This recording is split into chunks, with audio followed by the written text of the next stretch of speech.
और सूत्रों के हवाले से जम्मू कश्मीर से इस वक्त की बड़ी खबर सामने आ रही है, जहां जम्मू कश्मीर को राज्य का दर्जा वापस देने को लेकर प्रस्ताव पारित हुआ है। उमर अब्दुल्ला कैबिनेट ने ये प्रस्ताव को मंजूरी दी है। मुख्यमंत्री उमर अब्दुल्ला जल्द ही मोदी सरकार को इस प्रस्ताव को सौंपेंगे। दिल्ली वो खुद आ सकते हैं, इसके बारे में जानकारी जो है वो सामने आ रही है। तो बड़ी खबर इस वक्त की मैं आपको बता रहा हूं, जहां राज्य की जो स्टेटस है उसकी बहाली को लेकर कैबिनेट की बैठक में ये प्रस्ताव जो है वो पारित किया गया है। ये जानकारी सामने आ रही है। तो बड़ी खबर जम्मू कश्मीर से इस वक्त की आपको बता रहे हैं, जहां उमर अब्दुल्ला कैबिनेट की तरफ से ये बड़ा फैसला लिया गया है, जहां कैबिनेट ने सर्वसम्मति से जम्मू कश्मीर को राज्य का दर्जा जो है वो बहाल किया जाए, इसको लेकर प्रस्ताव पारित किया है। और ऐसे में अब जो जानकारी सामने आ रही है उसके मुताबिक जल्द ही उमर अब्दुल्ला आपको बता दें कि दिल्ली आ सकते हैं और प्रधानमंत्री से भी मुलाकात करेंगे। तो जम्मू कश्मीर में नई सरकार के गठन के बाद ये बड़ी खबर सामने आई है, जहां उमर अब्दुल्ला कैबिनेट की तरफ से जम्मू कश्मीर को राज्य का दर्जा दिए जाने का प्रस्ताव जो है मंजूर कर दिया गया है। विभागों का बंटवारा भी हो गया है। 24 विभागों को 5 मंत्रियों में बांटा गया है। बाकी विभाग मुख्यमंत्री उमर अब्दुल्ला ने अपने पास रखे हैं। सबसे ज्यादा निर्दलीय विधायक सतीश शर्मा को 7 विभागों की जिम्मेदारी दी गई है। इसके अलावा उमर कैबिनेट ने पहली बैठक में जम्मू कश्मीर को पूर्ण राज्य बनाने के प्रस्ताव पर मोहर लगा दी है। तो ये बड़ी खबर आपको बता रहे हैं। शपथ ग्रहण के एक दिन बाद श्रीनगर के सिविल सचिवालय में कैबिनेट की पहली बैठक हुई। इस बैठक में जम्मू कश्मीर को पूर्ण राज्य बनाने का प्रस्ताव पास किया गया। पूर्ण राज्य के प्रस्ताव को उमर सरकार प्रधानमंत्री मोदी को भेजेगी। बैठक के दौरान नेशनल कॉन्फ्रेंस के अब्दुल रहीम राथर को विधानसभा का प्रोटेम स्पीकर भी चुना गया है। सूत्रों के मुताबिक प्रस्ताव का मसौदा तैयार कर लिया गया है और मुख्यमंत्री कुछ दिनों में नई दिल्ली आएंगे और यहां प्रधानमंत्री नरेंद्र मोदी को प्रस्ताव का मसौदा सौंपेंगे और उनसे जम्मू कश्मीर को राज्य का दर्जा बहाल करने का आग्रह करेंगे। 2019 में अनुच्छेद 370 के निरस्त होने के बाद उमर अब्दुल्ला जम्मू कश्मीर के पहले मुख्यमंत्री बने हैं। जम्मू कश्मीर के मुख्यमंत्री के रूप में उमर अब्दुल्ला का यह दूसरा कार्यकाल है। पहले कार्यकाल में वो 5 जनवरी 2009 से 8 जनवरी 2015 के बीच जम्मू कश्मीर के मुख्यमंत्री थे। अजय जांड्याल हमारे सहयोगी अधिक अपडेट्स के साथ हमारे साथ सीधा इस वक्त जम्मू से जुड़ रहे हैं। अजय, क्या कुछ अपडेट है? प्रस्ताव उमर अब्दुल्ला कैबिनेट ने पास किया है राज्य के दर्जे की बहाली को लेकर। देखिए चंदन, बिल्कुल उमर अब्दुल्ला ने 2 दिन पहले ही शपथ ग्रहण किया था और उनके मंत्री जो 5 उनके साथ बनाए गए थे, उनकी जब कल पहली बैठक हुई है और पहली बैठक में अभी तक उनको पोर्टफोलियोज नहीं मिले थे, मगर उनको सबसे पहला जो रेजोल्यूशन उन्होंने पास किया है वो जम्मू कश्मीर की स्टेटहुड को रिस्टोर करने को लेकर किया है। और उमर अब्दुल्ला ने जब कल बैठक हुई, उन्होंने सब अपने मंत्रिमंडल में शामिल सदस्यों से पूछा कि आप बताइए कि मैं चाहता हूं कि हम इस मुद्दे को लेकर जम्मू कश्मीर में स्टेटहुड वापस रिस्टोर करने को लेकर वो केंद्र में जाएंगे, प्रधानमंत्री से मिलेंगे और कहेंगे कि स्टेटहुड रिस्टोर होनी चाहिए। और उसी पर सबने सहमति जताई और अब आने वाले अगले 2 दिनों में मुख्यमंत्री उमर अब्दुल्ला जो है वो प्रधानमंत्री से मिल सकते हैं और स्टेटहुड को वापस रिस्टोर करने की जो उनकी रेजोल्यूशन पास करके उन्होंने जो मांग की है उस मुद्दे को उठा सकते हैं। आपको बता दूं कि उमर अब्दुल्ला ने पहले दिन ही ये कह दिया था, जब वो चुनाव लड़ रहे थे, उन्होंने कहा था कि अगर हम सरकार में आते हैं तो सबसे पहला रेजोल्यूशन जो हम पास करेंगे, जो लेकर आएंगे, वो जम्मू कश्मीर की स्टेटहुड को लेकर होगा और वही उन्होंने कर दिया है। इसके अलावा विभागों के बंटवारे को लेकर भी जानकारी सामने आ रही है अजय जांड्याल। देखिए बिल्कुल तमाम जो डिपार्टमेंट्स हैं जो उनके मंत्रिमंडल का विस्तार किया, मंत्री जो बने थे उन सभी मंत्रियों को जब अब जो विभाग हैं वो दे दिए गए हैं। आपको बता दूं कि ये जो विभाग दिए गए हैं उसमें खासतौर पे आप देखें तो जो डिप्टी चीफ मिनिस्टर बनाए गए हैं सुरिंदर चौधरी, उनकी अगर बात की जाए तो R&B यानी पब्लिक वर्क्स और इंडस्ट्रीज एंड कॉमर्स के साथ साथ mining, labour and employment and skill development जो है वो दिया गया है। जबकि अगर बात की जाए सकीना इटू जो पहले भी मंत्री रह चुकी हैं, उन्हें health and medical education, school education और higher education and social welfare department जो है वो दिया गया है। इसी तरह से जावेद अहमद राना जो है उनको जल शक्ति, फॉरेस्ट के साथ साथ forest ecology and environment and tribal affairs जो है वो रखा गया है। जावेद राणा पहले भी मंत्री रह चुके हैं और वरिष्ठ नेता हैं नेशनल कॉन्फ्रेंस के। जावेद अहमद डार जो हैं उनको भी agriculture production, rural development and panchayat Raj, cooperatives and election department दिया गया है, जबकि सतीश शर्मा जो कि निर्दलीय जीते थे और उसके बाद उन्हें मंत्रिमंडल में शामिल किया था, उनको food, civil supplies, consumer affairs, transport, science and technology, information technology and youth service and sports जो है वो दिया गया है। जबकि बाकी जो डिपार्टमेंट है वो तमाम डिपार्टमेंट जो हैं जब तक और के मंत्री नहीं बन जाते तब तक जो है वो मुख्यमंत्री उमर अब्दुल्ला के पास रहेंगे।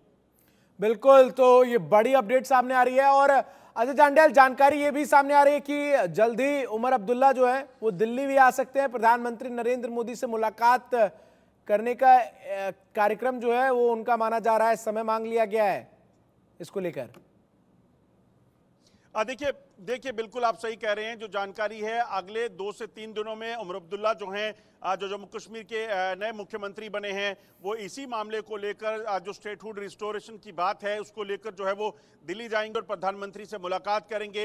ये पहली मुलाकात उनकी मुख्यमंत्री बनने के बाद जो होने वाली है और इसी चीज़ को लेकर आपको बताऊं कि कई बार जो है केंद्र सरकार, प्रधानमंत्री खुद, गृह मंत्री जो है ये कह चुके हैं कि जम्मू कश्मीर की स्टेटहुड जो है वो वापस रिस्टोर की जाएगी। जब समय आएगा ये फैसला कर लिया जाएगा। मगर अब ये मुख्यमंत्री पहले जो बोला था उन्होंने इस चीज़ को लेकर उन्होंने रेजोल्यूशन पास किया और इसी चीज़ को लेकर वो प्रधानमंत्री से मिलने वाले हैं। आपको ये भी बता दूं कि इसी मामले को लेकर जो है वो सुप्रीम कोर्ट भी जो है वो दस्तक दी गई है और सुप्रीम कोर्ट भी अगले कुछ दिनों में इस चीज़ को लेकर जो है वो सुनवाई कर सकता है, क्योंकि जब जम्मू कश्मीर में चुनावों का मामला जो है वो सुप्रीम कोर्ट पहुंचा था तो तब सुप्रीम कोर्ट की डायरेक्शन थी कि जल्द जो है यहाँ पर स्टेटहुड रिस्टोर की जाए और यहाँ पर चुनाव करवाए जाएं। अब चुनाव हो गए हैं, उसके बाद अब सुप्रीम कोर्ट में भी एक बार फिर से दस्तक जो है वो दी गई है। बिल्कुल दस्तक दी गई है और जिस तरीके से पहले ही कैबिनेट बैठक में इस प्रस्ताव पर मोहर लगाई गई है कि राज्य का दर्जा जो है वो बहाल किया जाए, प्राथमिकता साफ तौर पर नजर आती है अजय जांडियाल, और एक बड़ा मुद्दा भी रहा पूरे चुनाव में इस बात को लेकर। लेकिन कहीं ना कहीं शायद उमर अब्दुल्ला और उनकी कैबिनेट भी इस बात को समझती है कि जो घोषणा पत्र में उन्होंने धारा 370 की वापसी का वादा किया था वो असंभव है और इसीलिए अब राज्य के दर्जा बहाली की बात करते हुए उमर अब्दुल्ला नजर आते हैं। देखिए चंदन, एक चीज समझनी होगी कि तमाम राजनीतिक दलों ने, चाहे वो बीजेपी रही या फिर कांग्रेस, नेशनल कॉन्फ्रेंस, पीडीपी रहे, इन तमाम लोगों ने जब चुनाव लड़ा था तो विपक्ष ने 370 की वापसी और स्टेटहुड की वापसी की बात की थी। और वहीं अगर बात की जाए भारतीय जनता पार्टी के जो नेता जम्मू कश्मीर आए थे, प्रधानमंत्री की बात करें, गृह मंत्री की बात करें, चुनावों में उन्होंने साफ किया था कि स्टेटहुड जो है वो जम्मू कश्मीर को वो खुद देने वाले हैं और जल्द इस पर फैसला होने वाला है। अब हालांकि स्टेटहुड होनी है रिस्टोर, इसमें कोई दो राय नहीं है, मगर अब सब क्रेडिट लेने की होड़ है, जो देखते हैं कि किसको क्रेडिट मिल पाता है। मगर ये बात सही है कि स्टेटहुड रिस्टोर करने के लिए केंद्र सरकार जो है वो पहले से साफ कर चुकी है कि जल्द जो है स्टेटहुड जो है वो रिस्टोर हो सकती है। अब उमर अब्दुल्ला मुख्यमंत्री बनने के बाद रेजोल्यूशन लाकर उसे लेकर केंद्र सरकार के पास जाएंगे, प्रधानमंत्री से मिलेंगे, तो ये उन्होंने एक बड़ा कदम अपनी तरफ से उठा लिया है, क्योंकि उन्होंने इसी चीज का दावा जो है वो कई बार अपनी जनसभाओं के दौरान जो है वो किया था।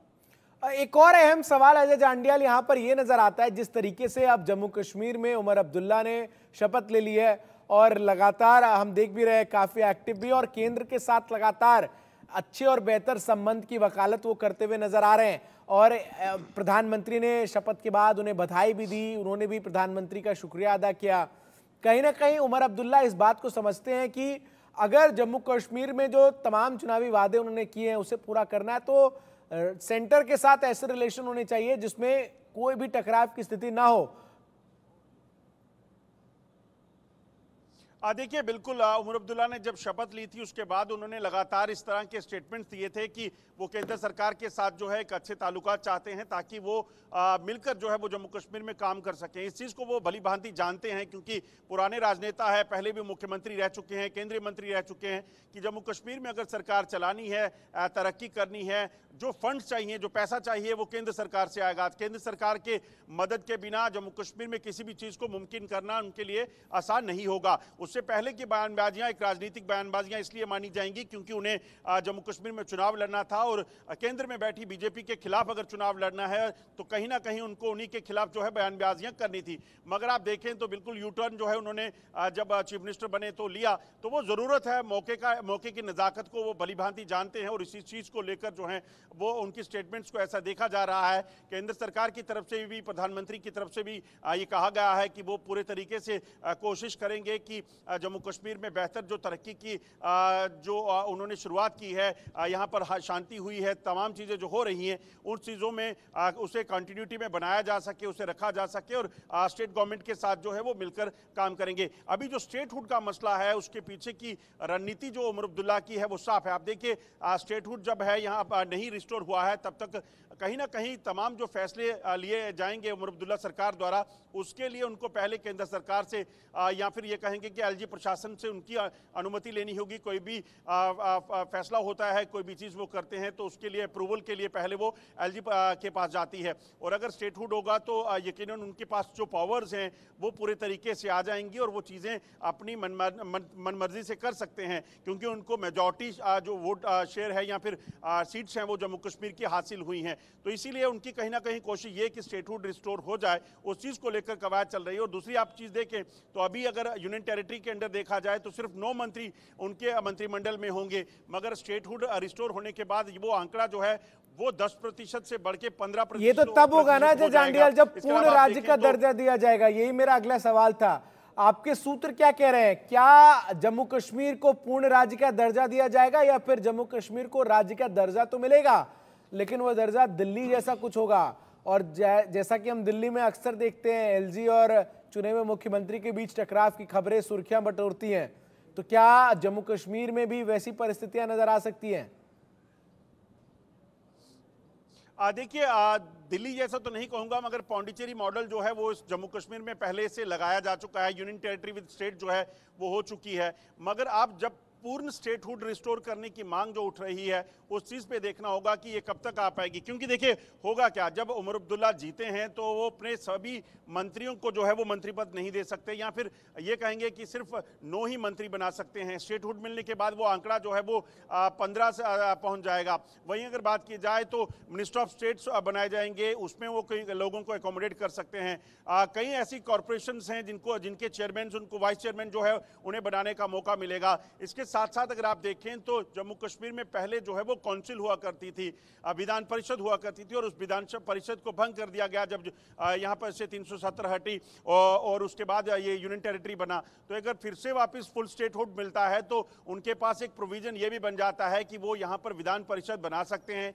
जो नेता उनके यहाँ जो लोग उनको एकोमोडेट करने के लिए तमाम चीज़ें जो है उनको मिल सकती हैं। तो तमाम बड़ी चीज़ें हैं जो स्टेटहुड मिलने के बाद उमर अब्दुल्ला कर पाएंगे। उस चीज़ में अब देखना होगा कि केंद्र सरकार इस चीज़ को, और इनमें सबसे अहम तो लॉ एंड ऑर्डर होता है, पुलिस होता है, पुलिस का नियंत्रण जो है वो सबसे अहम होता है। अगर पूर्ण राज्य का दर्जा मिलता है तो फिर पुलिस भी उमर अब्दुल्ला के अंडर आएगी। ये एक बड़ी मांग है जिसको लेकर वो लगातार दोहराते नजर आ रहे हैं। बहुत बहुत शुक्रिया अजय।